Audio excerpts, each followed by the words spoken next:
Hello friends, income tax के cases की series में आज जो केस हम डिस्कस कर रहे हैं वो इस चीज़ को लेकर के है कि यदि किसी एसएससी ने किसी क्रेडिटर को पैसे देने हैं और ये लायबिलिटी किसी ऐसी चीज़ के लिए है जिसके लिए एसएससी पुराने सालों में कोई एक्सपेंस क्लेम कर चुका है और assessing officer during the assessment proceedings ये पाता है कि जिस को एसएससी ने पेमेंट देनी है वो अपनी बुक्स में पहले ही उस अमाउंट को as a bad debt write off कर चुका है, तो क्या खाली दूसरी पार्टी के उसको बैड डेट के बतौर राइट ऑफ करने से असेसिंग ऑफिसर को यह अधिकार मिल जाता है कि वो एसएससी के हाथ में सेक्शन 41 सबसेक्शन 1 इन्वोक कर सकता है, स्पेशली उन केसेस में जहां पर एसएससी अभी भी उस क्रेडिटर को अपनी लायबिलिटी दिखा रहा है।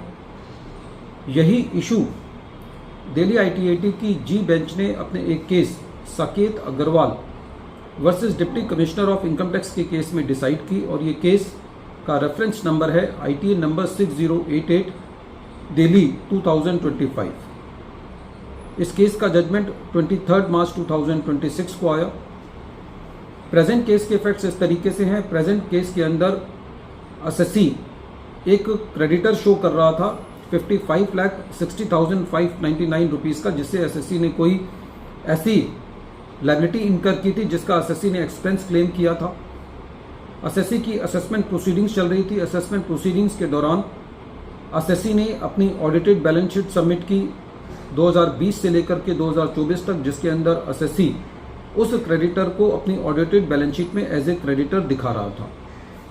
जब असेसिंग ऑफिसर ने इन्वेस्टिगेशन किया, इंक्वायरी करी, तो असेसिंग ऑफिसर ने ये पाया कि जिस क्रेडिटर को एसएससी ने पैसे देने हैं वो क्रेडिटर अपनी बुक्स में उस अमाउंट को ऑलरेडी बैड डेट क्लेम कर चुका है।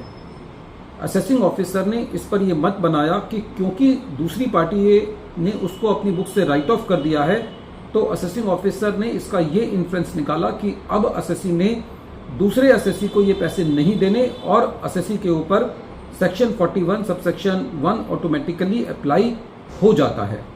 जबकि एसएससी का ये कहना था कि दूसरी पार्टी के अमाउंट को राइट ऑफ कर देने से वो मेरी लायबिलिटी राइट ऑफ नहीं हो जाती, क्योंकि मैं उसको अभी भी एज ए क्रेडिटर शो कर रहा हूं, तो वो अमाउंट अभी भी पेएबल है और सेक्शन 41 सबसेक्शन 1 एप्लीकेबल नहीं है जब तक कि सेसेशन ऑफ लायबिलिटी नहीं होता।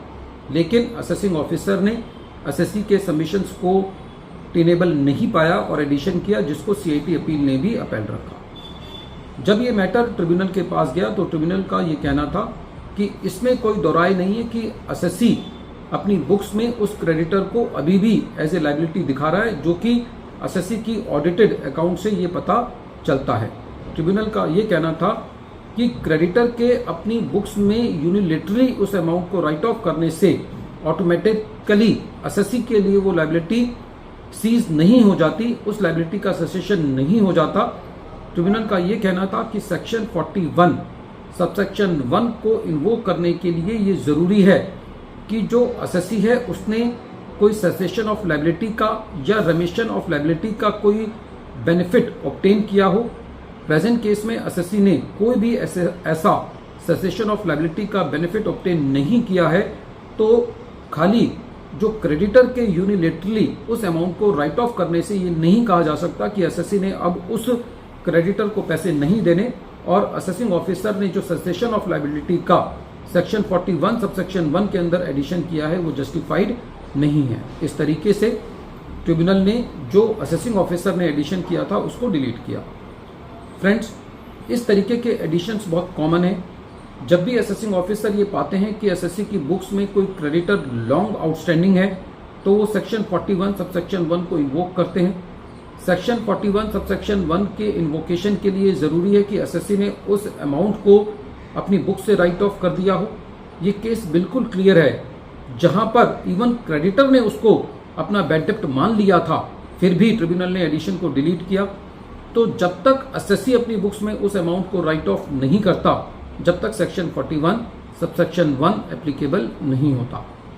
वीडियो के अंत में एक बार फिर मैं केस का नाम रिपीट कर रहा हूं। केस का नाम है Saket Agarwal versus deputy commissioner of income tax और ये केस का रेफरेंस नंबर है ITA 6088 दिल्ली 2025। और इस केस का जजमेंट दिल्ली ITAT की जी बेंच ने 23 मार्च 2026 को दिया। Thank you friends.